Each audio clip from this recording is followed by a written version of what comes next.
क्या ये सचमुच विकास का बजट है या विदाई की पटकथा? क्या उत्तर प्रदेश सरकार सिर्फ बजट का आकार बढ़ाकर उपलब्धि का शोर मचा रही है, जबकि जमीनी हकीकत कुछ और है? जब स्वास्थ्य, कृषि और शिक्षा जैसे बुनियादी क्षेत्रों में आवंटित धन का पूरा उपयोग नहीं हो पा रहा है, तो नया और बड़ा बजट जनता के किस काम आएगा? और सबसे बड़ा सवाल, क्या ये वित्तीय दस्तावेज भविष्य का खागा या चुनाव से पहले का आखिरी दिखावा? समाजवादी पार्टी के मुखिया अखिलेश यादव ने लखनऊ में प्रेस कॉन्फ्रेंस करते हुए उत्तर प्रदेश के बजट पर तीखा हमला बोला। उनका कहना था कि ये बीजेपी का विदाई बजट है, एक ऐसा बजट जिसके साथ सरकार की विदाई तय। उन्होंने सरकार के दावों और आंकड़ों पर सवाल उठाते हुए कहा कि सिर्फ बजट का आकार बढ़ा देना विकास नहीं होता, असली कसौटी ये है कि पैसा कहाँ है और कितना खर्च हुआ। अखिलेश यादव ने आरोप लगाते हुए कहा कि भाई सरकार अपनी उपलब्धियां गिनाने में व्यस्त है, लेकिन वास्तविकता ये है कि कई अहम विभागों में 60% राशि भी खर्च नहीं हो पाई है। कृषि विभाग में केवल 57%, स्वास्थ्य में 58% और बेसिक शिक्षा में महज 62% बजट खर्च हुआ है। उन्होंने सीधा सवाल दागा, जब पुराना बजट ही पूरा खर्च नहीं हुआ तो नए बड़े बजट से जनता का क्या भला होगा? ये सवाल केवल आंकड़ों का खेल नहीं, बल्कि प्राथमिकताओं का एक बहुत बड़ा आईना है।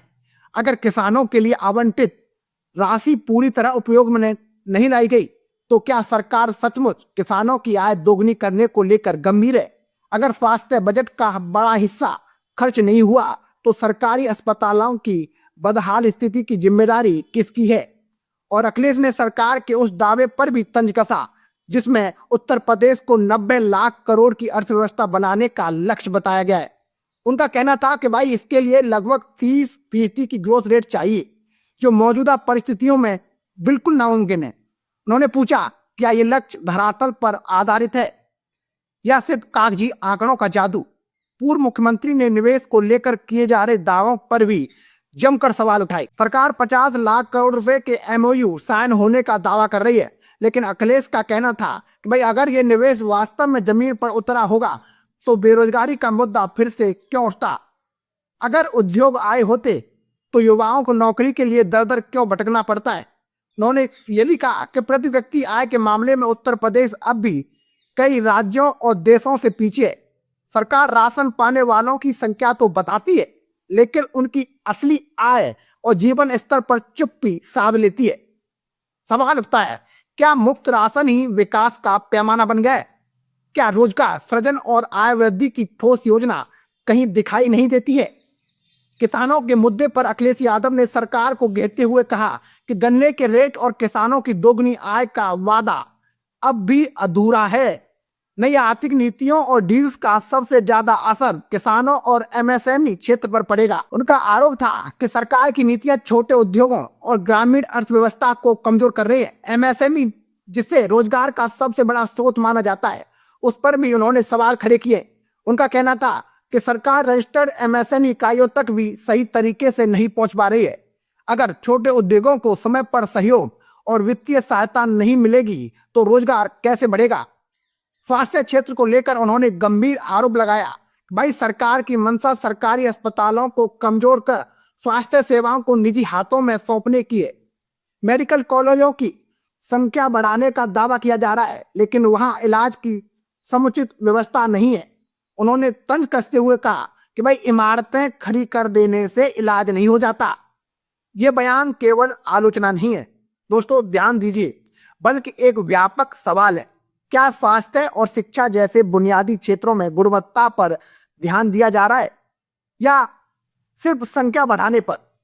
अखिलेश यादव ने बजट को कागजी बजट करार दिया और उन्होंने कहा कि यह जनता की उम्मीदों के साथ बहुत बड़ा खिलवाड़ है।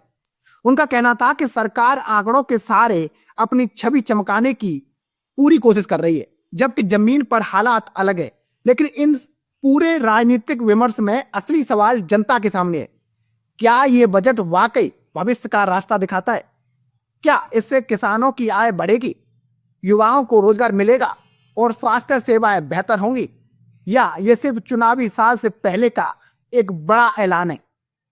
और राजनीति में आरोप प्रत्यारोप आम बात है, लेकिन जब बात बजट की हो, जो प्रदेश की आर्थिक दिशा तय करता है, तो सवाल गंभीर हो जाते हैं। अगर आवंटित धन का पूरा उपयोग नहीं हो पा रहा तो प्रशासनिक अक्षमता कहाँ है? अगर निवेश के दावे जमीन पर नहीं उतरे तो बाधा कहाँ है? अखिलेश यादव के आरोपों का जवाब सरकार कैसे देती है, ये आने वाले दिनों में स्पष्ट होगा। लेकिन फिलहाल विपक्ष ने बजट को लेकर जो सवाल खड़े किए हैं वे राजनीतिक बहस को तेज करने वाले हैं। अंत में बात फिर उसी मूल प्रश्न पर आकर टिकती है, क्या यह बजट विकास का मजबूत आधार बनेगा या राजनीतिक विदाई की प्रस्तावना साबित होगा? क्या सरकार आंकड़ों से आगे बढ़कर धरातल पर परिणाम दिखाएगी? उत्तर प्रदेश की जनता इसके इंतजार में है, आंकड़ों के शोर से परे असली बदलाव की।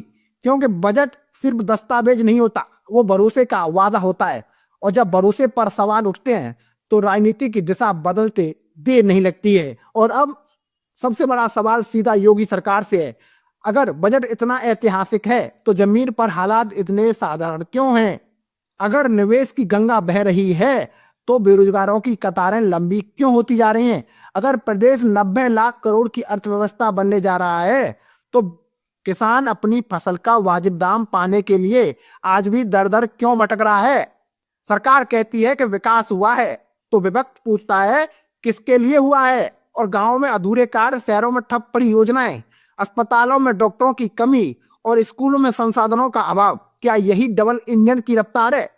जब कृषि, स्वास्थ्य और शिक्षा जैसे विभाग आवंटित बजट तक खर्च नहीं कर पा रहे हों तो फिर ये महाबजट किस काम का? क्या ये सिर्फ कागज पर चमकता हुआ एक राजनीतिक दस्तावेज है?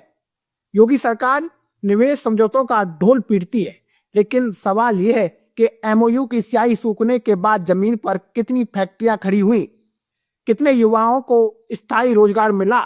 अगर उद्योग वास्तव में आए होते तो क्या आज भी प्रतियोगी परीक्षाओं में लाखों युवा कुछ हजार पदों के लिए संघर्ष करते दिखाई देते? किसानों से दोगुनी आय का वादा किया गया था, आज गन्ने का भुगतान समय पर नहीं, लागत बढ़ी हुई है और डीजल और खाद महंगे हैं, तो आय कहां दोगुनी हुई? क्या सरकार के पास इसका स्पष्ट जवाब है? और अगर जून के बाद ग्राम प्रधानों के अधिकतर स्वतः समाप्त हो जाए तो क्या गांवों की सत्ता भी प्रशासनिक हाथों में सौंपकर लोकतांत्रिक प्रक्रिया को लंबा खींचा जाएगा? ये केवल विपक्ष का हमला नहीं, ये जनता के मन का बड़ा सवाल है।